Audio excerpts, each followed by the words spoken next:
মন আৰু সন্তান দুয়োকে বশ কৰি ৰাখিব। মন আৰু সন্তান যদি আপোনাৰ মূৰৰ ওপৰত যদি নাচে, আপোনাৰ পিতৃত্ব লাভ কৰাৰ মাতৃত্ব লাভ কৰা অৰ্থহীন।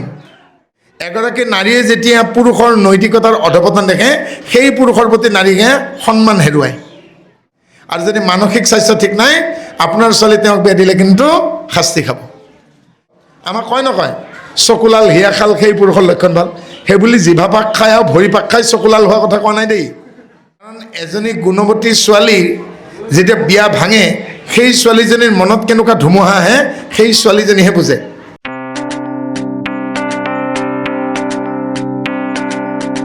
এটি শুদ্ধ সত্য সাত্বিক পৰিৱেশৰ বিপৰীতে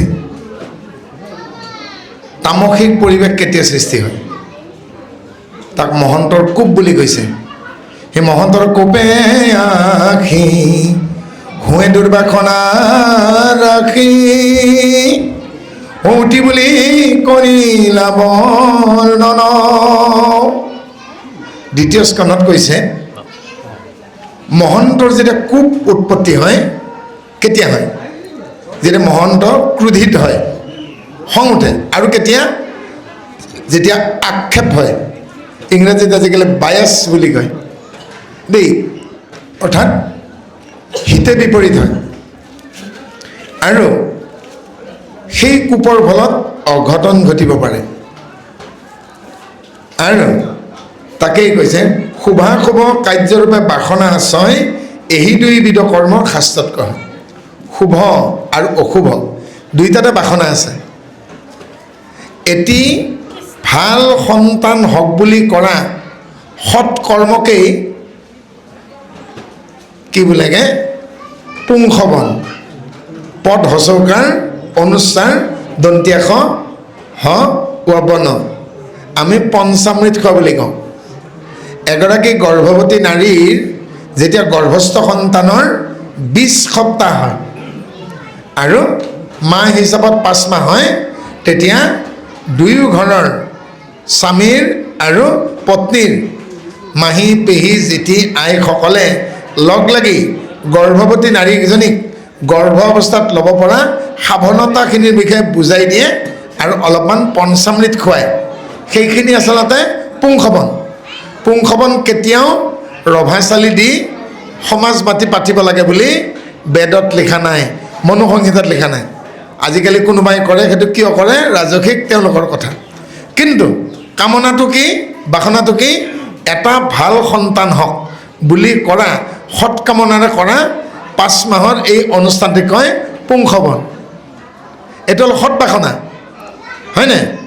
এতিয়া আমাৰ গাঁৱৰ শিক্ষক এজনৰ ছোৱালী BA পাছ কৰিলে আৰু ছোৱালীজনীক দেউতাকে ক'লে MA পঢ়িবিনে? মোৰ ইচ্ছা নাই শিক্ষক হোৱাৰ, আৰু তোমাৰো ৰিটায়াৰ হ'বৰ হৈছে, যদি ভাল ল'ৰা আহে মই বিয়া হ'ম। এতিয়া এজন ভকতৰ ল'ৰা আহিল ছোৱালীজনী চাবলৈকে। ছোৱালীজনীও ভকতৰ ঘৰৰ, কিন্তু এঘৰৰ ছোৱালী আকৌ বয়স হৈ পৰি আছে। তেওঁ অকণমান খঙাল ছোৱালীজনী। এতিয়া ছোৱালীজনীৰ পিতৃ মাতৃয়ে যদি এই ভকতৰ ল'ৰাটোক ৰাস্তাতে ধৰি পেলাই শিক্ষকৰ ছোৱালীজনীৰ বদনাম কৰি পেলাই যদি বিয়াখন ভাঙি পেলাই, উদ্দেশ্য কি?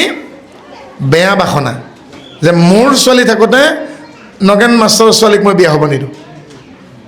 বিয়া ভাঙে নহয় ৰাস্তাতে বেয়া কথা কৈ পেলাই। অৰ্থাৎ উদ্দেশ্যটো কি? মোৰ ছোৱালী যেতিয়ালৈকে বিয়া হয় যে তেওঁৰ ছোৱালী বুঢ়ী হৈ থাকিব লাগিব। হিংসা, আক্ৰোশ, অসৎ ভাৱনা। এই কথাষাৰ যেতিয়া সেই শিক্ষক মানে ছোৱালীজনীৰ প্ৰকৃত পিতৃ শিক্ষকজনে জানিব, তেতিয়া তেওঁৰ মনত কেনেকুৱা ভাৱ আহিব? পইচা নোহোৱাত মই সহায় কৰিলোঁ, তেওঁৰ ছোৱালীৰ ফিজ মই দিলোঁ, বাপেকৰ শ্মশানত খৰিৰ দাম মই দিলোঁ, এতিয়া মোৰ ছোৱালীজনীৰ বিয়া হ'ব নিদিয়ে, হয়নে? এতিয়া মোৰ 3বাৰ ল'ৰা ভাঙিছে, এতিয়া মনত ভাল ভাৱ থাকিব জানো? এতিয়া সেই শিক্ষকজন যিমানেই ভদ্ৰ নহওক, যিমানেই ডাঙৰ ভকত নহওক, কিন্তু যিজনে তেওঁৰ ছোৱালীৰ বিয়া বাৰে বাৰে ভাঙিলে, কাৰণ এজনী গুণৱতী ছোৱালী যেতিয়া বিয়া ভাঙে, সেই ছোৱালীজনীৰ মনত কেনেকুৱা ধুমুহা আহে, সেই ছোৱালীজনীহে বুজে, হয়নে?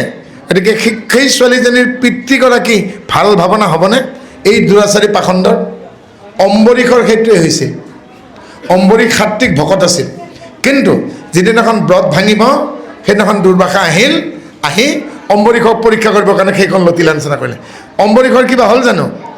অম্বৰীষে নমস্কাৰ কৰি মূৰটো দুৱাই থাকিলে, মোৰ যদি অপৰাধ হৈছে ব্ৰত পালন কৰোঁতে, ঈশ্বৰৰ নাম লওঁতে যদি মোৰ অপৰাধ হৈছে, আৰু এতিয়া ব্ৰত ভঙাৰ সময়ত পাৰণা বুলি কয়, মই যদি ঈশ্বৰৰ নামত জলৰূপী নাৰায়ণ এচলো পানী খাওঁতে, মই গোটা ফলাহান একো কৰা নাই, এচলো ঈশ্বৰৰ নামত পানী খাওঁতে যদি মোৰ অপৰাধ হৈছে, মই ৰৌ ৰৌ নৰকত নপৰোঁ কিয়? হয়নে? কিন্তু তেওঁৰ মূৰটো কাটিব পাৰিলে জানো দুৰ্বাসাই? ঈশ্বৰৰ সুদৰ্শন চক্ৰই অভয় চক্ৰ হৈ অম্বৰীষক ৰক্ষা কৰিলে আৰু দুৰ্বাসাৰ জটা কাটি দিলে। আৰু যেতিয়ালৈকে দুৰ্বাসাই গৈ পেলাই শিৱৰ ওচৰ পালে, শিৱৰ লগত গৈ বিষ্ণুৰ ওচৰ পালে, বিষ্ণুৰ ক'লে কেলে মোৰতো অপৰাধ কৰা নাই, মোৰ ভক্তৰহে দুখ কৰিছে, যেতিয়া গৈ পেলাই অম্বৰীষৰ চৰণত পৰা নাই, সুদৰ্শন চক্ৰই কিন্তু এৰা নাই। গতিকে ভগৱন্তৰ হাতত আছে সুদৰ্শন চক্ৰ। দ্বিতীয় চক্ৰটোৰ নাম কাল চক্ৰ, যে সময়টো ঘূৰাইছে, দিন ৰাতিকে ঘূৰাইছে। তৃতীয় চক্ৰটো হ'ল অভয় চক্ৰ, আৰু এই অভয় চক্ৰই ভকতক ভয় কেতিয়াও নিদিয়ে। গতিকে ভকতক যদি কোনোবাই ভয় দিবলৈকে যায়, ভগৱন্তৰ অভয় চক্ৰই তেওঁক কিন্তু দহন কৰিব। গতিকে তাকে কৈছেগৈ, মহন্তৰ কোপে একে হোৱা দুৰ্বাসনা ৰাখি। আৰু মহন্তই যেতিয়া কোপ কৰিব, যি শান্তশিষ্ট ভক্তই খং কৰিব লগা বাধ্যত পৰিব, তেতিয়া কি হ'বগৈ? গতিকে শিৱক বাৰে বাৰে অপদস্থ কৰি থকাৰ কাৰণে প্ৰথমবাৰ যজ্ঞত গ'ল, শিৱক অপদস্থ কৰিলে। দ্বিতীয়বাৰ গৌৰী গ'ল আৰু সতীক নিজৰ পিতৃয়ে অপমান কৰিলে। বাৰে বাৰে অপমান কৰি থকাত শিৱৰ খং উঠিল নে নুঠিল? দক্ষ যজ্ঞ লণ্ডভণ্ড হ'ল। যে দক্ষটো নিজে প্ৰজাপতি হৈ পেলাই যজ্ঞৰ ভাগ কোনে পাব তেওঁ নাজানে নেকি? হয়নে? গতিকে প্ৰজাপতি হৈ তেওঁ সম ব্যৱহাৰ কৰিব নোৱাৰাৰ কাৰণে কি হ'ল? তেওঁৰ ডিঙি কাটি ডিঙিৰ ওপৰত ছাগলীৰ মূৰ লগাই দিয়া হ'ল। হয়নে? গতিকে সেইকাৰণে কৈছে যে তেতিয়াই কি হয়, শুভ অশুভ কাৰ্যৰ বাবে বাসনা আছে, এই দুইবিধ কৰ্ম শাস্ত্ৰত কয়। এতিয়া শুভ কৰ্ম কৰিব যাওঁতে বা অশুভ কৰ্ম কৰিব যাওঁতে এই বাসনাৰ কাৰণে মানুহৰ এবিধ দুখ উপজে, যিকেইটা পূৰণ নহয়। আপোনালোকেতো বুজি পোৱা নাই। অৰ্থাৎ ঈশ্বৰক হৃদয়ত নোপোৱাৰ 5টা কাৰণ। কি কি? দুখা ধৰ্মানস্বাম অংগজময়ত্বহম শ্বাস প্ৰশ্বাসহম এশ্বা পঞ্চা ধ্যান বিঘ্নি। নাৰদে ধ্ৰুৱক শৰণ দিওঁতে কৈছেগৈ, হে সুনীতি পুত্ৰ, তুমি এতিয়া ঈশ্বৰক মধুসূদন নামেৰে ধ্যান কৰিবা। তুমি ক'বা ও নমো ভগৱতে বাসুদেৱায়। এই মন্ত্ৰশাৰীত 12টা আখৰ আছে। এই 12টা আখৰ থকা মন্ত্ৰশাৰীৰ নাম মধুসূদন মন্ত্ৰ। এই মন্ত্ৰৰে তুমি ঈশ্বৰক প্ৰাৰ্থনা কৰিবা। কিন্তু ঈশ্বৰ তেতিয়াহে হৃদয়ত আহিব যেতিয়া তুমি ভাবিবা ঈশ্বৰ বা পৰমাত্মা পৰমেশ্বৰ সোণৰ মূৰ্তিত নাই, গছৰ গুৰিত নাই, পানীৰ তলত নাই, আকাশৰ ওপৰত নাই, পাতালত তেওঁ গাঁতত সোমাই থকা নাই। ক'ত আছে? হৃদয়ে হৃদয়ে আছে। তেতিয়া কৈছে আৰু কি কি বস্তু বাহিৰত নাই ভিতৰত আছে। তেতিয়া নাৰদে হিচাপ দিছে, বাছা সুখ তুমি নিজে সুখী হ'ব লাগিব, শান্তি তোমাক কোনো দিব লাগিব, নিজে শান্তি পাব লাগিব, আত্মসন্তুষ্টি তোমাক কোনো দিব নোৱাৰে নিজে, আৰু ঈশ্বৰ তুমি নিজেই বিচাৰি পাব লাগিব নিজৰ হৃদয়ত। ঈশ্বৰক পাবৰ কাৰণে তুমি শাৰী পাতৰ দৰকাৰ নাই। আমাৰ যে গুৱাহাটীত ডাঙৰ ডাঙৰ মন্দিৰবিলাকত শাৰী নাপাতে জানো? হয়নে? 500 টকীয়া জেনেৰেল লাইন, 2000 টকীয়া VIP লাইন, আৰু VVIP লাইন 10,000 টকীয়া। 10,000 টকা দিলে বা 2000 টকা দিলে ভগৱানক দেখা পায় বুলি 4খন বেদত কিন্তু মই দেখা নাই। যিজনে হাজিৰা মজুৰি কৰে তেওঁ কেনেকৈ দিব? যিজনে এসাঁজ খালে এসাঁজ চিন্তা, তেওঁ কি ঈশ্বৰক দেখা নাপাব নেকি? গতিকে তেওঁৰ কাৰণে 500 টকীয়া 2000 টকীয়া একো লাইনৰ দৰকাৰ নাই। আমাৰ যেনেকৈ শ্ৰীমন্ত শংকৰদেৱ সংঘৰ যেতিয়া অধিৱেশন হয়, বাৰ্ষিক অধিৱেশন, আৰু পুৱাৰ জলপান, দুপৰীয়াৰ অন্ন, নিশাৰ আহাৰৰ কাৰণে হাজাৰ হাজাৰ লাখ লাখ মানুহে শাৰী পাতি পেলাই অন্ন লয়।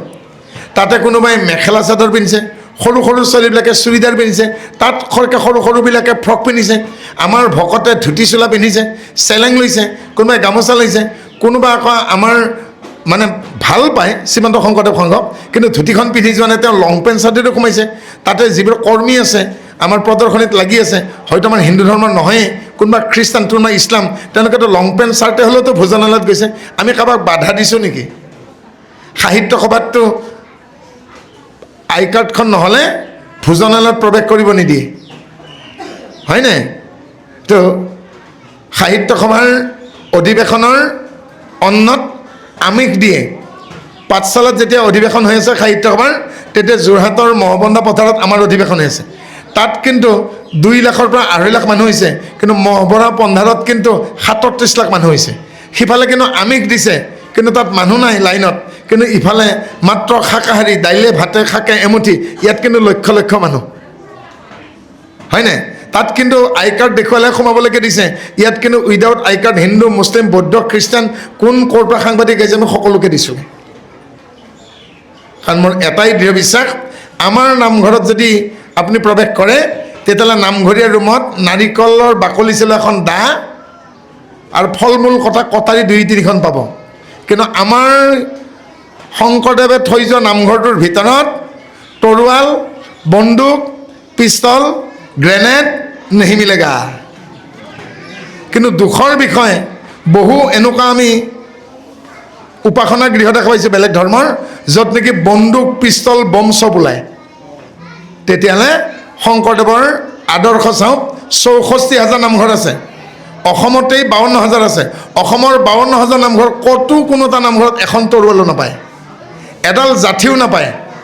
হয়তো নামঘৰৰ পদূলিত ভাগৱতৰ কাৰণে কলপুলি ৰুবৰ কাৰণে এখন চিপ্ৰাং পাব পাৰে, হয়নে?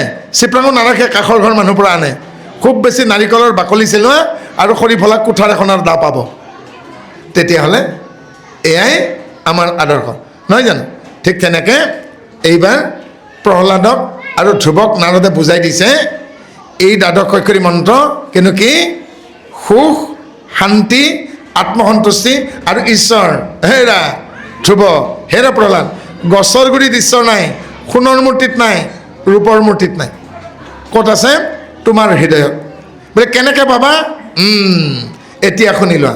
এবাৰ সুনীতি পুত্ৰ ধ্ৰুৱক, কয়াধু পুত্ৰ নাৰদক কি কৈছেগে? দুখ, তুমি হয়তো কেতিয়াবা শাৰীৰিকভাৱে আঘাত পাইছিলা। এজন মানুহে গছৰ শিপাত লাগি নখটো উভালি গ'ল, দুখ পাইছে। এগৰাকীয়ে আয়ে স্লিপ খাই চিৰিত পৰি দুখ পাইছে। এগৰাকী নাৰীয়ে হঠাৎ পৰি গ'ল, গৰ্ভস্থ সন্তানটো এবৰ্ষণ হৈ গ'ল, হয়নে? শাৰীৰিকভাৱে দুখ পাইছে। এজনে আনজনক, নগেন নামৰ মানুহজনে খগেন নামৰ মানুহজনক বেয়াকৈ গালি পালে, মানসিক আঘাত, হয়নে? এতিয়া নগেন নামৰ মানুহজনৰ সখীয়েকৰ নাম খগেন। খগেন হঠাৎ এক্সিডেণ্টত মৰি থাকিল। কিন্তু নগেনে ভাত পানী খাব পৰা নাই, বিয়াৰ সখী আছিল, সখীক আজিৰ পৰা নাপাম আৰু, হয়নে? আত্মালে দুখ পাইছে। অৰ্থাৎ মানুহে শাৰীৰিক, মানসিক, আধ্যাত্মিক 3 প্ৰকাৰে তাপ পায়। যেতিয়ালৈকে একশৰণত নাহে তেতিয়ালৈকে এই 3 প্ৰকাৰ তাপ দূৰ নহয়। সেইকাৰণে কি কৈছে? তাপত্ৰয়ো উন্মিলনম। হে প্ৰহ্লাদ, হে ধ্ৰুৱ, সেই ভাগৱত ধৰ্ম, যি ধৰ্মত আহিলে আদি ভৌতিক, আদি দৈবিক, আধ্যাত্মিক 3 তাপৰ পৰা পৰিত্ৰাণ পাব পাৰে। অৰ্থাৎ ভাগৱত ধৰ্মনো কি? এই কথাষাৰো কি? ভাগৱতৰ মাহাত্ম্যত কৈছে, ধৰ্মা প্ৰয়োজিত কৈত ভৌত্ৰ পাৰামা নিৰ্মাৎস্বৰণম সতম वेदं वास्तवमत्र वस्तु शिवादम तापत्रय उन्मीलानम।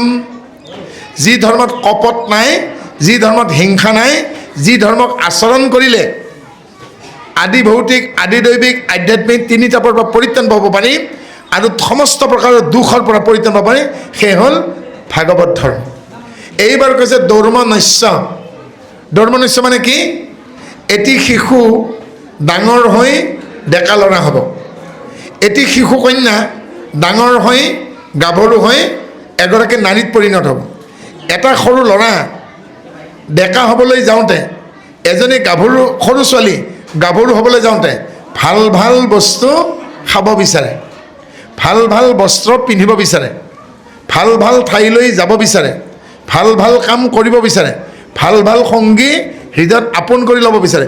যদি ভাল খাদ্য খাবলৈ নাপালে, ভাল কাপোৰ পিন্ধিবই নাপালে, ভাল ভাল মনে বিচৰা ঠাইলৈ যাবলৈ নাপালে, ভাল পোৱা মানুহকেইজনক আপোন কৰি লৈ যাব নোৱাৰিলে, তাৰ যিটো দুখ থাকি গ'ল তাৰ নামে হ'ল দৌৰ্মনস্য। মনত থাকিবনে আপোনালোকৰ? তিনিটা দুখ শেষ লৈ নহ'ব, কিন্তু দ্বিতীয়টো আৰু সাংঘাতিক। তাৰমানে যিবোৰ বস্তু জীৱনত পাবলৈ বিচাৰিছিল কিন্তু নাপালে, নোপোৱাৰ কাৰণে যিটো দুখ মনত থাকি গ'ল তাৰ নাম দৌৰ্মনস্য। এইবাৰ 3 নম্বৰটো কৈছেগে অংগজমেয়ত্ব। নামত বহোঁতে, পাঠত বহোঁতে, ভাগৱত শুনোতে, শৰণ লওঁতে, ভজন লওঁতে, শৰণ দিওঁতে, ভজন দিওঁতে, পাঠদান কৰোঁতে যদি পঢ়াওঁতাজনৰ বা পঢ়োতাজনৰ, শৰণ লওঁতাজনৰ বা শৰণ দিওঁতাজনৰ, ভজন লওঁতাজনৰ বা ভজন দিওঁতাজনৰ, নামাচাৰ্যই হওক পালিয়ে হওক, এই আটাইকেইজনৰ গাত যদি কঁপনি উঠি থাকে, ইচ্ছাকৃতভাৱে যদি হাত ভৰি জোকাৰি থাকে, তেতিয়াহ'লে ঈশ্বৰক হৃদয়ত নাপাব। আৰু শেষৰ দুটা যোগীবিলাকৰ কাৰণে থ'লে শ্বাস আৰু প্ৰশ্বাস। অৰ্থাৎ যিসকল যোগী তেওঁলোকে উশাহ লওঁতে নিশা এৰি দিওঁতে গাত কঁপনি উঠিব নোৱাৰিব। এইকেইটাই হ'ল ধ্যানৰ বিঘ্নি। এই কথা নাৰদে প্ৰহ্লাদ আৰু ধ্ৰুৱক কৈছেগৈ। দুখা ধৰ্মানস্বাম অংগজমেয়ত্বহাম শ্বাস প্ৰশ্বাস এষ পঞ্চ ধ্যান বিঘ্নি। এই 5টা ধ্যানৰ বিঘ্নি। ধ্যান মানে ভজন, ধাৰণা মানে ধ্যান। ধ্যানৰ আগত ধাৰণা, কনচেপ্ট। তেওঁনো কেনেকুৱা? ক'লা বগা ৰঙা নীলা ওখ চুটি চাপৰ গোল চেপেটা, কনচেপ্টটো লাগিব। এতিয়া তেওঁৰ চৰণখন আমি ক'লোঁ ভজন দিওঁতে ঈশ্বৰৰ চৰণখন ৰাতুল, কি বুজি পাম বাৰু? এটা শব্দ ব্যৱহাৰ কৰিছেগে, ঈশ্বৰৰ পদতল বা চৰণতল ৰাতুল, ঈশ্বৰৰ উজ্জ্বলি ৰাতুল। এতিয়া কি বুজিব? আইসকলে যে বিয়াত সেন্দুৰ লয়, সদবা আদিৰ সেন্দুৰখিনি কেনেকুৱা? এইটো ইংলিছত কি বুলি কয় জানো? ফায়াৰ ৰেড, তাৰমানে জুইৰ নিচিনা ৰঙা। এতিয়া জুইৰ নিচিনা ৰঙা সেন্দুৰ ঠিকে আছে, কিন্তু ঈশ্বৰৰ চৰণতল কিন্তু জুইৰ নিচিনা ৰঙা নহয়। কেনেকুৱা? আমাৰ ঘৰুৱা মূলাটো যে আছে, ৰঙা মূলাটো, শ্বিলঙীয়া বগা মূলাটো কোৱা নাই, আমাৰ ঘৰুৱা ৰঙা মূলাটো, নহ'লে আমাৰ ঘৰুৱা যিটো গাজৰ পাতল ৰঙচুৱা নহয় জানো? এই ৰঙা মূলাটো বা ৰঙা গাজৰটো যেনেকৈ পাতল ৰঙচুৱা, ঈশ্বৰৰ চৰণতল পাতল ৰঙচুৱা, তাকে ৰাতুল বুলি কয়। ঈশ্বৰৰ উৎস কিন্তু জুইৰ দৰে ৰঙা, তীব্ৰ ৰঙা নহয়, ৰাতুল। ৰাতুল মানে পাতল ৰঙচুৱা। কৰতল ৰাতুল, পদতল ৰাতুল, নয়ন ৰাতুল, চকুৰ ৰঙচুৱা। আমাক কয় নকয়? চকুলাল হিয়াখাল সেই পুৰুষৰ লক্ষণ ভাল। সেই বুলি জিভা পাক খাই আৰু ভৰি পাক খাই চকুলাল হোৱা কথা কোৱা নাই দেই, হয়নে? কথাটো কৈছোঁ। গতিকে ঈশ্বৰ কি? গতিকে ৰাতুল বুলি ক'লেগে সেই তীব্ৰ ৰঙা নহয়, কিন্তু পাতল চানেকীয়া ৰঙচুৱা, হয়নে? গতিকে কনচেপ্ট ক্লিয়াৰ হ'ব লাগিব, তেতিয়াহে ঈশ্বৰে পাব। ধাৰণা, ধাৰণাৰ পিছত ধ্যান। ধাৰণা কেনেকৈ কৰিব? প্ৰত্যাহাৰ, অৰ্থাৎ পঞ্চকৰ্মেন্দ্ৰিয় পঞ্চকেন্দ্ৰক নিয়ন্ত্ৰণকে কয় প্ৰত্যাহাৰ। কেনেকৈ প্ৰত্যাহাৰ কৰিব? প্ৰাণায়াম।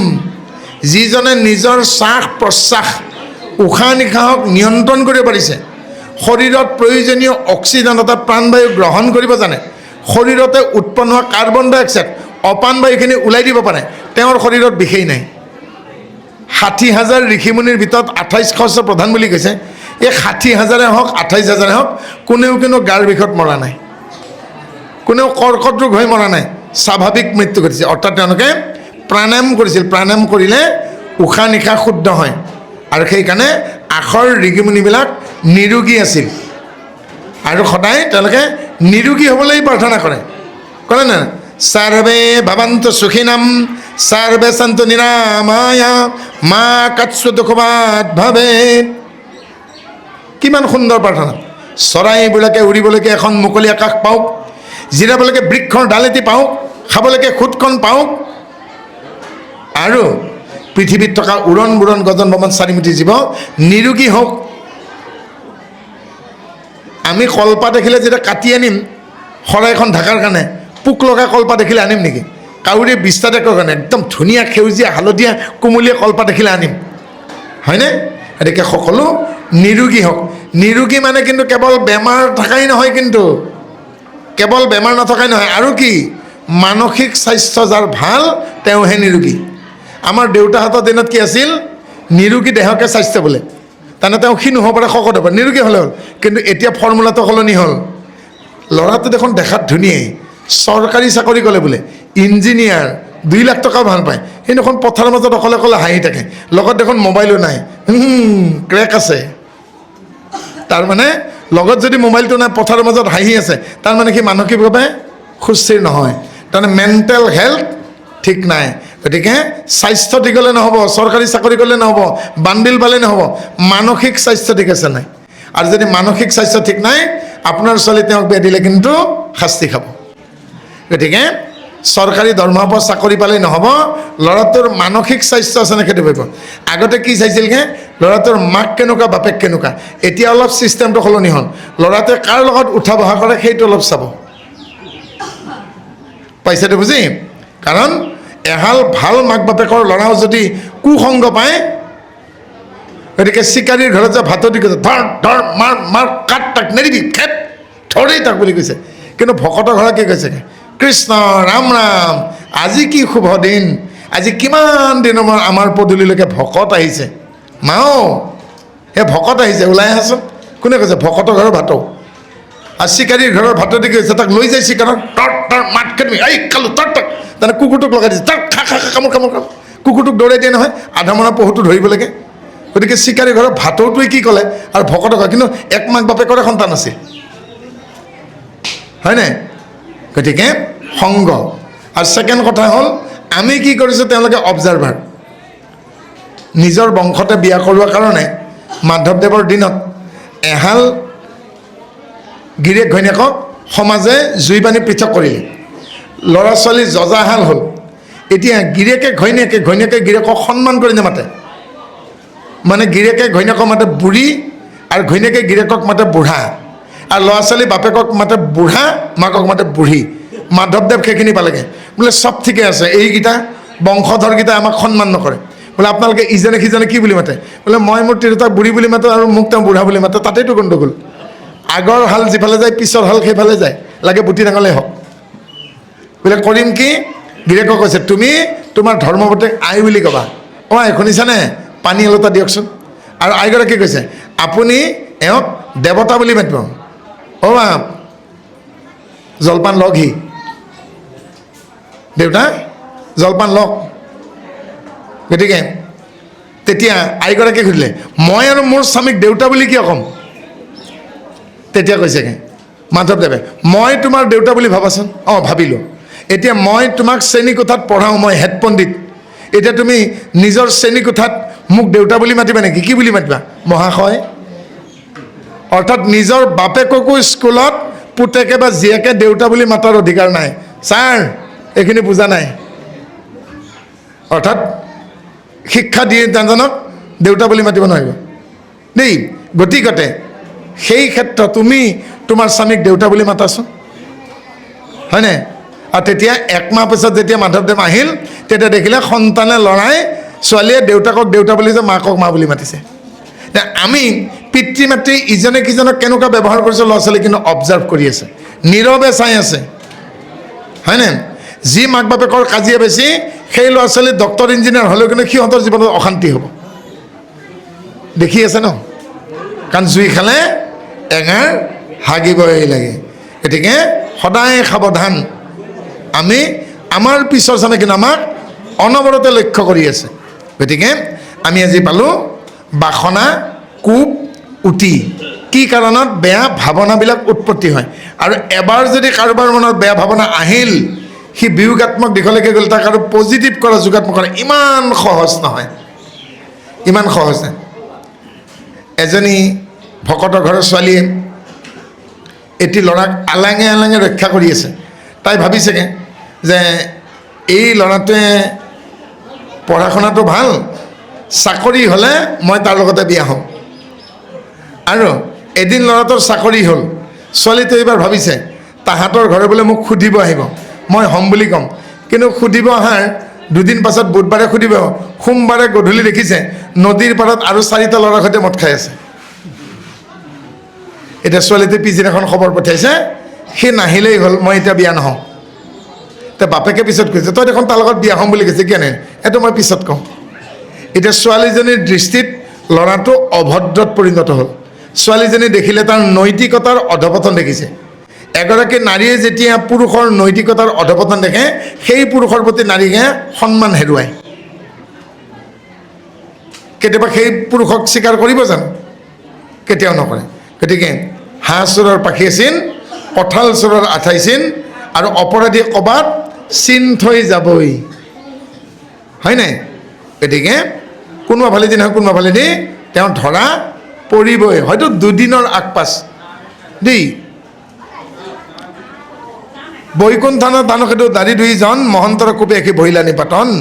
গতিকে জয় আৰু বিজয় কোন আছিল বাৰু?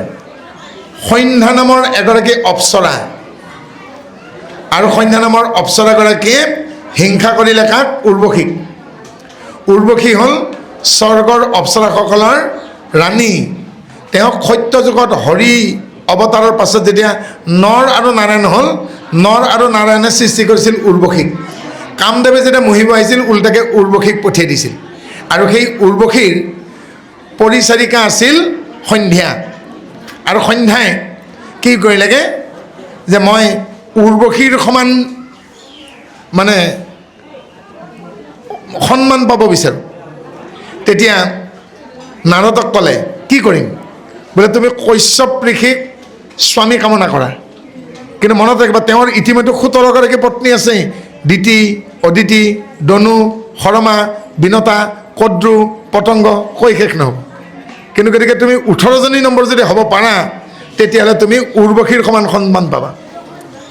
এতিয়া নাৰদৰ কুট কৌশল অনুসৰি কশ্যপ ঋষিৰ লগত সম্পৰ্ক হ'ল সন্ধ্যাৰ, আৰু সন্ধ্যাই যথাসময়ত যজা ল'ৰা এহাল জন্ম দিলে, জয় আৰু বিজয়। এতিয়া লোকচক্ষুৰ ভয়। এতিয়া বাকী সতিনীকেইজনে কৈছেগে, আমাৰ দেৱলোকত তোমাক আহিব নিদিওঁ। দনু, দিতি, কদ্ৰু এই তিনিজনে খুব প্ৰতিবাদ কৰিছে। দিতিৰ পৰা দৈত্যবিলাক, দনুৰ পৰা দানৱবিলাক, কদ্ৰুৰ পৰা সৰ্ববিলাক। অৰ্থাৎ দৈত্য মাতৃয়ে, দানৱ মাতৃয়ে, সৰ্ব মাতৃয়ে কৈছেগে, তোমাক আমি আহিব নিদিওঁ, তুমি আমাৰ সতিনী হ'লা, আৰু দেৱলোকতো স্থান নিদিয়ে। তেতিয়া লক্ষ্মীয়ে ক'লে, কশ্যপ যিহেতু আপোনাৰে সন্তান, কশ্যপৰ পুত্ৰক ইয়ালৈকে লৈ আহক, আৰু জয় বিজয়ক বৈকুণ্ঠৰ দুৱাৰী কৰি দিলে। কিন্তু তেওঁলোকৰ অলপ অহংকাৰ হ'ল। প্ৰথমতে লক্ষীক অপমান কৰিলে, তাৰপিছত চাৰিশীতক অপমান কৰিলে, আৰু যি কৰ্ম সেই ফল মৰ্ত্যত আহিবলগীয়া হ'ল। কাৰ গৰ্ভত? দিতিৰ গৰ্ভত তেওঁলোকে হিৰণ্যকশিপুৰ সন্তান হিচাপে আহিল। আৰু সেই হিৰণ্যকশিপুৰ ভিতৰত জ্যেষ্ঠজন হিৰণ্যকশিপুৰ সন্তান প্ৰহ্লাদেই পিতৃক উদ্ধাৰ কৰিলে। সেইকাৰণে ল'ৰা সন্তান হ'লে কি বুলি কয় সংস্কৃতত? পুত্ৰ। ছোৱালী সন্তান হ'লে কি বুলি কয়? পুত্ৰী। পুত্ৰ আৰু পুত্ৰীৰ মাজত পাৰ্থক্য একো নাই, মাত্ৰ এটা প্ৰত্যয়, স্ত্ৰী প্ৰত্যয় ই যুগল হ'লে পুত্ৰী হয়। অৰ্থাৎ ল'ৰা বা ছোৱালী কাক কয়? যিয়ে পিতৃ মাতৃক পুং নামৰ পৰা তৰাব পাৰে। পুৰুষ সন্তান হ'লে তেওঁ পুত্ৰ, নাৰী সন্তান হ'লে পুত্ৰী। ল'ৰা ছোৱালীৰ পাৰ্থক্য নাই বুলি কৈছে। গতিকে কেনেকৈ তৰালে প্ৰহ্লাদে পিতৃক? নৃসিংহক কৈছে, তোমাক নিন্দিলে পিতৃ মূৰ, সিজিলা মহাপাতক ঘূৰ, তাত হন্তে পিতৃ নিস্তৰূপ। মোৰ পিতৃ হিৰণ্যকশিপুৰে তোমাক বহুত নিন্দা বাসনা কৰিলে, নিশ্চয় বহুত পাপ হ'ল। আৰু হে নৃসিংহ, তুমি কৈছা মোৰ বোলে বহুত পুণ্য হৈছে। যদি মোৰ সঁচাকেই বহুত পুণ্য হৈছে, মোৰ পুণ্যৰ ফলত মোৰ পিতৃৰ আত্মা অধগামীৰ পৰা ঊৰ্ধ্বগামী হওক, মই নৰকত নপৰোঁ কিয়? প্ৰহ্লাদে কৈছে, প্ৰয়োজন হ'লে মই নৰকত যাম, কিন্তু দেউতাৰ আত্মা উদ্ধাৰ হওক। এয়া কোনে কৰিলে? প্ৰহ্লাদে। কিন্তু যেতিয়া প্ৰহ্লাদৰ খুৰাক হিৰণ্যক্ষৰ মৃত্যু ঘটিল বৰাহৰূপী ভগৱন্তৰ হাতত, তেতিয়া ককায়েকে ভায়েকৰ কাৰণে কি কৰিলে? দৈত্যবিলাকক মাতি পেলাই কৈছেগৈ, কি বুলি ক'লে? শুনিয়া হিৰণ্য ভাতৃৰ বধ, ক্ৰোধে আৰকত চক্ষু দবধ। হিৰণ্যক্ষ নামে কনিষ্ঠ তাৰ, যুদ্ধতে বৰাহে চিন্তাৰ মানুহ, দানৱগণক মাতে সম্বুধি, মাৰিব বৰাহক শূলে বিন্ধি। যে বৰাহক মই ত্ৰিশূলেৰে হান মাৰি হত্যা কৰিম, হয়নে? এইবাৰ দিতিক কৈছেগৈ, হেনয় আজ্ঞা কৰি দৈত্য ৰাজ, ভাতৃৰ পাছে কৰি প্ৰেত কাজ। তে প্ৰহ্লাদে কি কৰিলে আৰু প্ৰহ্লাদৰ পিতৃয়ে ভায়েকৰ কাৰণে কি কৰিলে হিৰণ্যকশিপুৱে যেহেতু দৈত্য বিপৰীত ভক্তি তেওঁ কি কৰিলে যে বৰাহৰূপী বিষ্ণুৰ হাতত যেহেতু মোৰ ভাতৃৰ হত্যা হ'ল গতিকে মোৰ ভাতৃ প্ৰেতাত্মা হ'ল তে বিষ্ণুৰ হাতত মৰিবলৈ প্ৰেতাত্মাহে হ'ল গতিকে মই কি কৰিম ইয়াৰ প্ৰেত কাজ কৰিম উদ্ধাৰৰ কাজ নকৰোঁ তাৰমানে যি প্ৰেতজনী বাৰে বাৰে প্ৰাপ্তি হ'ব প্ৰেতজনী প্ৰাপ্তি হ'বলৈকে যি কাম কৰে তাকে প্ৰেত কাজ বোলে আৰু সেইকাৰণে ভকতে প্ৰেত কাজ নকৰে প্ৰেত কাজ কোনে কৰিছিল হিৰণ্যকশিপুৱে কীৰ্তনত চাওক হয়নে ও কথাই আশা কৰি দিতি ক তপ ক মনে গৈলা মন্দ অৰক হেনয় আজ্ঞা কৰি দৈত্যৰাজ ও ভাতৃৰ পাছে কৰি প্ৰেত কাজ কোনে কৰিলে হিৰণ্যকশিপুৱে কিন্তু আত্মাৰ উদ্ধাৰৰ কাম কোনে ক'লে আমি চিঠিখনত কি লওঁ আত্মাৰ সদ্গতিৰ অৰ্থে ইমান দিনত শুদ্ধি ইমান দিনত স্পৰ্শ কোৱা নাই জানো আমিতো প্ৰেত কাজ বুলিতো লিখা নাই আমাৰ চিঠিত কিহৰ কাৰণে আমি হিৰণ্যকশিপুৰ কথা আমি মনা নাই আমি প্ৰহ্লাদৰ মতেহে চলিছোঁ কাৰণ প্ৰহ্লাদে পিতৃ নহয় 21 পুৰুষৰ মুক্তি দিলে পিতৃৰ ফালৰ পৰা 7 পুৰুষ পিতৃৰ মাতুল বৰ্গৰ পৰা 7 পুৰুষ আৰু মাতৃৰ ফালৰ পৰা 7 পুৰুষ 21 পুৰুষৰ মুক্তিৰ ব্যৱস্থা কৰিলে প্ৰহ্লাদে গতিকে আমি প্ৰহ্লাদৰ কাম কৰিব লাগিব পিতৃ মাতৃৰ মুক্তি দিব লাগিব আমি কিন্তু পিতৃ মাতৃক বান্ধি থোৱা কাম আমি কৰিব লাগে কাৰণ আমাৰ ভকতত আৰু একশৰণত প্ৰেত কাজ নাই অৰ্থাৎ প্ৰেত যজ্ঞ নাই আপোনালোকে আমি কৰা প্ৰত্যেকটো কামে এটা যজ্ঞ ল'ৰা ছোৱালী স্কুলৰ পৰা ইউনিভাৰ্চিটিলৈকে পঢ়ে অধ্যয়ন যজ্ঞ স্বাধ্যায় যজ্ঞ তপযজ্ঞ এটাই নাম তপযজ্ঞ অধ্যয়ন যজ্ঞ স্বাধ্যায় যজ্ঞ ছাত্ৰনাং অধ্যয়নাং তপ একেই আইসকলে পাকঘৰত ভাত পানী বনাই আমাৰো দেউৰীয়ে ৰন্ধনশালত ভাত বনাই আছে এয়া হ'ল ভূতযজ্ঞ নহয় জানো যোৱাকালি কঁঠাল চুকত গীতা পাঠ হৈছিল হীৰেণ বৰাৰ ঘৰত তে কি ক'ম আমি গীতা জ্ঞান যজ্ঞ আজি আমাৰ ধুনাবাৰীত ইয়াত ভাগৱত হৈ আছে ৰাতিপুৱাৰ পৰা এয়া ভাগৱত জ্ঞান যজ্ঞ অৰ্থাৎ এইবিলাক এটা এটা যজ্ঞ কিন্তু যজ্ঞ হ'লে দুটা বস্তু থাকে আহুতি আৰু পূৰ্ণাহুতি হয়নে এজনে তেতিয়া কৈছে মোক যিদিনাখনে ৰাইজে ভাগৱতত বহুৱালে সেইদিনাখনৰ পৰা মই আমিষ এৰিলোঁ তাৰমানে আহুতি মই আজিৰ পৰা আমিষ নাখাওঁ ওম নমঃ স্বাহা মই আজিৰ পৰা বেলেগক বেয়া কথা নকওঁ ওম নমঃ স্বাহা মই আজিলৈকে বলি বিধান হোৱা মঠ মন্দিৰত নাযাওঁ ওম নমঃ স্বাহা নহয় জানো আহুতিহে হৈছে পূৰ্ণাহুতি হোৱা নাই কিন্তু যিদিনাখনে তেওঁ ভজন লৈছে প্ৰভু ভগৱন্ত অনন্ত ঈশ্বৰ প্ৰপন্ন জনাতন তুমি প্ৰিয়তম পৰম দেৱতা জানিলে লেখন তোমাৰ বেদাৰ শ্ৰেষ্ঠ নাই পূৰ্ণাহুতি ওম নমঃ স্বাহা শেষ যজ্ঞ অৰ্থাৎ ইয়াত আহুতিও আছে পূৰ্ণাহুতি আছে কিন্তু প্ৰেত যজ্ঞত নাই গতিকে য'ত পূৰ্ণাহুতি নাই সেই যজ্ঞ ভকতে নকৰে গতিকে পূৰ্ণাহুতি থকা যজ্ঞহে ভকতে কৰে আমাৰ পূৰ্ণাহুতি কি কৃষ্ণই পৰম দেৱতা কোৱা নাই জানো গুৰুজনাৰ অভয় চৰণ কৃষ্ণদেৱৰ অৰুণ চৰণ ৰাম নামৰ ৰাতুল চৰণ ভজনে ভকতৰ শীতল চৰণ 4 চৰণত শৰণ নামত শৰণ হৰিত শৰণ সন্তত শৰণ জন্ম নিবাৰণ পূৰ্ণাহুতি শেষ গতিকে যিয়ে পূৰ্ণাহুতি দিবলৈকে জানে সেই হ'ল ভকত আজি পূৰ্ণাহুতি দিয়া নাই তেওঁ একশৰণত নাই দেই গতিকে ঈশ্বৰক খাটিছোঁ তেওঁলোককো কৃপা কৰক যিসকলে কিবা কাৰণত এইমো হ'ব পৰা নাই অৰ্থাৎ আশাৰ ফালে মুখ দি আছে তেওঁলোকে এদিন আশাক পিঠি দিব পাৰিব সেইকাৰণে মাধৱ পুৰুষে কি লিখিলে নিৰাশা ঈশ্বৰক কৃষ্ণ তাহাংক সন্মুখ ভৰিল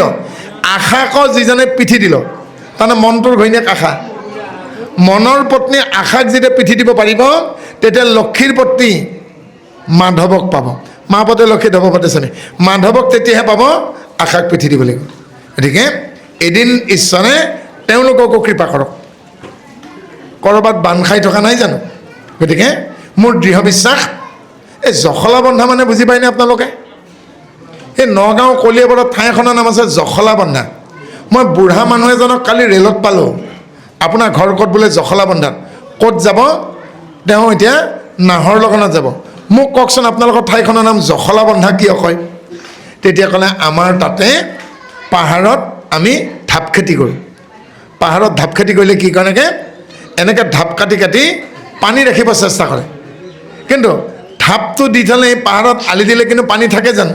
বোলে লাভ নাই। কিছু সময় থাকে, পানীক যিমান চেষ্টা কৰিলে পাহাৰত পানী ৰাখি দিব নোৱাৰে, সি নিগৰি তলত গুচি যাব। কাৰণ পানীৰ ধৰ্ম হ'ল ওপৰৰ পৰা তললৈকে বৈ যায়। গতিকে পানীক জানো বান্ধি ৰাখিব পাৰি? যেনে পানীক যেনেকৈ বান্ধি ৰাখিব নোৱাৰি, আমাৰ দৃঢ় বিশ্বাস পাহাৰত বান্ধি ৰখা পানী যেনেকৈ মানে সি নিগৰি পেলাই তল পায়হি, সেই সকলো এদিন ফিল্ট্ৰেশ্যন হয়। ফিল্টাৰত লেতেৰা পানী সোমাই দিলে চাফা পানী ওলাই নাহে জানো? এদিন তেওঁলোকে সেই ফিল্টাৰত চেকা সদি কেতিয়াবা ভকতৰ কেঁকুৰা চেপাত পৰি নিশ্চয় ফিল্টাৰ হৈ আপোনালোকৰ সংগী হ'ব, নহ'ব জানো? আমি ইয়াত থকাবিলাক জানো সেই ফিল্টাৰৰ চেকা খাই পেলাই আহি পোৱা নাই জানো? হয়নে? গতিকে ভকত কম হৈছে বুলি পেলাই একেবাৰেই দুখ নকৰিব।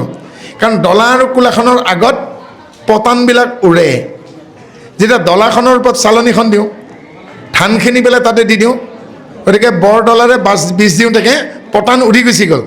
এইবাৰ চালনীখনতে চালি দিওঁতে খুটকণকেইটা তলত পৰিল, মাইকী ধানকেইটা ওপৰত থাকিল আৰু মাজত চাউলকেইটা থাকিল। এতিয়া চালনীৰ ওপৰত কি থাকিলগৈ শেষত? পতান নাই কিন্তু। গতিকে আমাক গুটি ধানহে লাগে বিধানৰ কাৰণে, আমাক পতান নালাগে। পতান গৰু ছাগলী তৃণভোজীবিলাকক কি দিয়ে? দানাত চাপৰ বুলি কয়, তুহ বুলিও কয়, ভুচি বুলিও কয়, হয়নে? গতিকে কঠীয়া পতানেৰে নকৰে, গুটি ধানেৰে কৰে। কিন্তু মনত ৰাখিব, বিধানৰ কঠীয়া সদায় ভঁৰালত থোৱা ধানতকৈ কম হয়। আপুনি কিমান কুইণ্টল কিমান মোন ধান পালে মই নাজানো, আপোনাৰ ভঁৰাল কেইটা মই নাজানো, কিন্তু অহা বছৰ খেতি কৰিবৰ কাৰণে যিখিনি টোপোলা মানে সেইখিনি কিন্তু বৰ কম। কিন্তু নিজৰ পথাৰত হোৱাৰ উপৰি কিন্তু বেলেগকো সহায় কৰিব পাৰি। গতিকে যদিও নামঘৰত মই কমকৈ দেখিছোঁ, মই বিধানৰ কঠীয়া বুলি ধৰি লৈছোঁ। ইয়াত কিন্তু তুহ পতান একেবাৰে নাই। আৰু ভালকৈ বাচিলে বাচে শিলগুটিও নোলায়, কেতিয়াবা আকৌ গুটি ধানৰ মাজতো দুই এটা শিলগুটি ওলায়, নহয় জানো? গতিকে সেনেকৈ অকৰামৈত উঠাকে ধানৰ মাজৰ শিলগুটি বুলি কয়। এই যে বুজিও নুবুজে। এজন ৰজাই কৈছিল, ঈশ্বৰ কেনেকুৱা মোক বুজাই দিব পাৰিলে মই ৰাজ্যৰ আধা দিম। ৰাতি ৰাণীয়ে কৈছেগৈ, আপোনাৰ নিচিনা কৰাইজ কৃপণ পৃথিৱীত নাই, আপুনি কেনেকৈ ৰাজ্যৰ আধা দিব? সেই বুজি পোৱা নাই। বোলে নাই পোৱা, মোক বুজাই থাকক, মই নুবুজিলে হ'ল। মোক বুজাই থাকক, মই নুবুজিলে হ'ল, ৰাজ্যখন তেনেকৈ থাকিব। গতিকে অকৰামৈত উঠা মানুহকে এই গুটি ধানৰ মাজৰ শিলগুটি বুলি কয়। গুটি ধানৰ মাজতো কিন্তু বিধানৰ কঠীয়াৰ মাজতো শিলগুটি থাকে, আৰু সেনেকুৱা দুই এটা পৰিলে কিন্তু দাঁত ভাঙে। গতিকে সেনেকুৱা অকৰামৈত উঠা মানুহে আগবাঢ়িব নোৱাৰে, বেলেগক বাধা প্ৰদান কৰে। সেইকাৰণে ভকতক ভাগ কৰা হ'ল আৰ্তেছু, জিজ্ঞাসু, জ্ঞানেছু, তত্ত্বেছু, অৰ্থেছু। যিজন আতুৰ হৈ আহিল আৰ্তেছু, যিজন জানিবৰ বাবে আহিল জিজ্ঞাসু, নহয় জানো? যিজন জ্ঞানৰ বাবে আহিল জ্ঞানেছু, যিজন জীৱনৰ অৰ্থ বিচাৰি আহিছে অৰ্থেছু, যিজনে তত্ত্ব বিচাৰি আহিছে নিগমৰ তত্ত্বেছু। এনেকৈ ভাগ কৰা হ'ল। হাতৰ আঙুলি যেনেকৈ পাঁচটা একে নহয়, ভকতৰো 5 প্ৰকাৰ। সেইকাৰণে মুক্তিও 5 প্ৰকাৰ লাগে: সানযোগ্য, সাৰূপ্য, সমীপ্যা, শালিক্য, সাত্বিক। তেওঁৰ নিচিনা ৰূপ পোৱা সাৰূপ্য, তেওঁ থকা লক্ষণ শালিক্য, তেওঁৰ ওচৰ পোৱা সামীপ্য, তেওঁৰ তত্ত্ব পোৱা সাত্বিক, তেওঁৰ লগত সংযোগ ৰখা সানযোগ্য। অকণমান তাৰতম্য আছে। গতিকে যেতিয়া মনৰ ক্ষোভ নোহোৱা হ'ব, দ্বিধাবোধ নোহোৱা হ'ব, ঈশ্বৰক হৃদয়তে পাব। কেতিয়া? যেতিয়া দ্বন্দ্ব নাথাকিব। সেইকাৰণে ঈশ্বৰৰ এটা নাম দ্বন্দ্বাতীতম, তাৰমানে দ্বন্দ্বৰ অতীত। খাম নে নাখাম, যাম নে নাযাম, কৰিম নে নকৰিম, এই দুইটা দ্বন্দ্ব থাকিব লাগিব। কৰিম কৰিম বুলি গহৰি কৰিলে কৰিব কি পাৰে কোনোবা, আজি যি সুবিধা আছে কাইলৈ কি আপদ মিলে, কবিতা পঢ়িছিল আমাৰ দেউতাহঁতে, নহয় জানো? গতিকে সেই দ্বন্দ্ব থাকিব নালাগিব। আৰু যেতিয়া দ্বন্দ্ব নোহোৱা হ'ব, ঈশ্বৰক হৃদয়তে পাব। আৰু সততে কৰো কতুস্থ সজ্জনৰ মন, তেবে কোব বাসনাৰ জানিবা কাৰণ, তাতে দখৈ দেখ সহন্ত বাসনাক, মহন্তৰ কোবে যেন কহিলেন তাক। অৰ্থাৎ সেইজন মহন্ত, সেইজন সন্ত, সেইজন বৈষ্ণৱ, সেইজন ভকত, যিয়ে আন ভকতক বা ভাল মানুহক 3টা কথা শিকাই দিয়ে। কি 3টা কথা? কাৰ লগত মিত্ৰতা কৰিব, কাক দয়া কৰিব, আৰু কাক এৰাই চলিব। গতিকে আপোনালোকে যেতিয়া পিতৃত্ব লাভ কৰিছে, মাতৃত্ব লাভ কৰিছে, আপোনালোকৰ ল'ৰা ছোৱালীক শিকাই দিয়া কাম এই 3টাই। গুৰুৱে শিষ্যক এই তিনিটা কথা শিকাই দিব লাগে। কি? মৈত্ৰী কৰুণা মুদিতাম সুখ দুঃখ উপেক্ষণম ভাৱানাথ চিত্ত প্ৰসাদানম। গুৰুৱে শিষ্যসকলক কৈছে, হে ৰাম বোপাইহঁত, হে ৰামাহঁত, শুনা, সন্তৰ লগত সংগতি, যাৰ হৈছে দুৰ্গতি, অগতিৰ অগতি ত্ৰিজগতপতি, তাক কৰিবা সহায়। যিজন লম্পট, যিজন দুষ্ট, যিজন দৈত্য, যিজন ৰুক্ষ, যিজন কপটী, যিজন হিংসুক, তেওঁক এৰাই চলিবা। অৰ্থাৎ যিজন ভকত মানে সৎসংগ, অৰ্থাৎ সতৰ লগত সংগ কৰিবা। সৎসংগই হ'ল জীৱনৰ চলনাম। দ্বিতীয়, কোনোবাই শাৰীৰিকভাৱে আঘাত পাইছে, মানসিকভাৱে তেওঁক সান্তনা দিবা। অৰ্থনৈতিকভাৱে, শাৰীৰিকভাৱে, বস্ত্ৰৰে, মাত কথাৰে সহায় কৰিবা।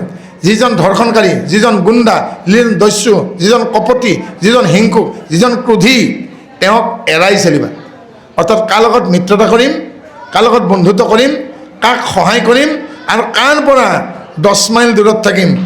এতিয়া ধৰি লওকচোন, আপোনালোকৰ ঘৰত নাতিনী এজনী আছে, এগৰাকী আইতাৰ, 2য় শ্ৰেণী পাইছে, লাহে লাহে তাই 4ৰ্থ শ্ৰেণী পাব, লাহে লাহে কালি পৰহি তুলনি হ'ব। এতিয়া আইতাৰ কাম হ'ল বা মাকৰ কাম হ'ল, মাজনীও কালি পৰহি আমাৰ পদূলিলে 4 লেন হ'ব, এইফালেদি বোলে নাইট ছুপাৰো চলিব, একদম যোৰহাটলৈকে 1 ঘণ্টাত গৈ পাব। হয়তো স্কুলখন তোমাৰ মাজুলীত হ'ব পাৰে, কমলাবাৰীত, বা হৈ বাঁহজেঙনিত, হয় বা এলেঙিদলত বা নয়া বজাৰত। তেতিয়া তুমি অকলে হয়তো ME স্কুললৈকে বা হাইস্কুললৈকে বাছত যাব লাগিব। কিন্তু তুমি যেতিয়া বাছত লেডিজৰ ছিটৰ ফালে থিয় হৈ থাকিবা, কোনোবা যদি ডেকা ল'ৰা বা মতা মানুহ তোমাক হেঁচা মাৰি ধৰে, তুমি তেতিয়া ক'বা, আপুনি কণ্ডাক্টৰ নেকি? যদি নহয় সিফাললৈ যাক, নহ'লে কিন্তু আপোনাৰ ছোৱালী ডেড বডি ঘূৰি আহিব। পাইছে বুজি? কলিযুগ, সময় বেলেগ, হয়নে?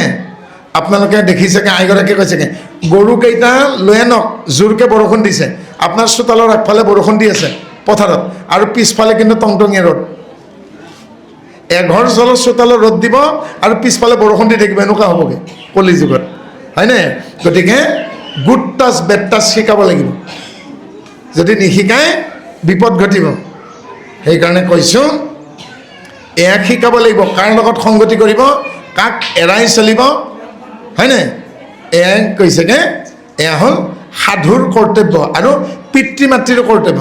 গতিকে আপোনালোকে যদি ল'ৰা ছোৱালী গুৱাহাটীত পঢ়াবলৈ পঠিয়াইছে, অনুগ্ৰহ কৰি ছাডেন ভিজিট দিব, মাজতে হঠাতে গৈ চাব ক'ত আছে ল'ৰা ছোৱালী। আপোনালোকে পইচা নিদিওঁতে যদি 1.5 লাখ 2 লাখ টকীয়া মানে আইফোন হাতত লৈছে, কেনেকৈ পালে বিচাৰ কৰিব। কেৱল মেছেজ দিলে, মা ভাত খাই বৈ শুই গ'লোঁ, কিন্তু তাৰপিছত চোতালত ডেড বডি আহি পাব। গুৱাহাটীখন মায়াবী দেই, আৰু ইয়াত নহ'ব পৰা, নকৰিবলগীয়া এখন বেপাৰৰ জেগা, ৰাজনীতিৰ জেগা আৰু কদৰ্যময় হৈ গৈছে। আমি কেতিয়াবা ভাবোঁ বৰ সৌভাগ্যৱান, কেতিয়াবা ভাবোঁ আমি দুৰ্ভাগ্যৱান। কাৰণ প্ৰত্যেক দিনাখনে প্ৰত্যেকখন থানাত 100টাতকৈ কেছ নাহে, কিন্তু সৈখন মাজুলী লাগি আছে, 6 মাহতো 100টা কেছ নাহে। পাৰ্থক্য কিমানখিনি, হয়নে? গতিকে ৰাজস্থানত 6 মাহতে এখন থানাত 100টা কেছ নাহে, গুৱাহাটীত কিন্তু এদিনত 100 বা 150 কেছ আহে। গতিকতে ল'ৰা ছোৱালী গুৱাহাটীত পঠিয়ালেই নহ'ব, অকণমান চকু কাণ দিব। মাক দেউতাকে যদি 10,000 পঠিয়াইছে হোষ্টেলৰ ফিজৰ খাবলৈকে ল'বলৈকে পকেট মানি, তেতিয়াহ'লে 3 লাখ 4 লাখ টকা খৰচ কৰি হোষ্টেলত কেনেকৈ বাৰ্থডে পাৰ্টি দিছে, অকণমান খবৰ ল'ব। আপুনি দিয়া ফোনটোৰ ঠাইত যেতিয়া 1.5 লাখ টকা 2 লাখ টকা ফোন পাব, অকণমান খবৰ ল'ব। ল'ৰাই কৈছে কোম্পানীত কাম কৰোঁ, 10,000 পাওঁ, কিন্তু সি 15,000 টকা ৰুমত ভাড়া ঘৰত কেনেকৈ আছে এবাৰ চাব, হয়নে?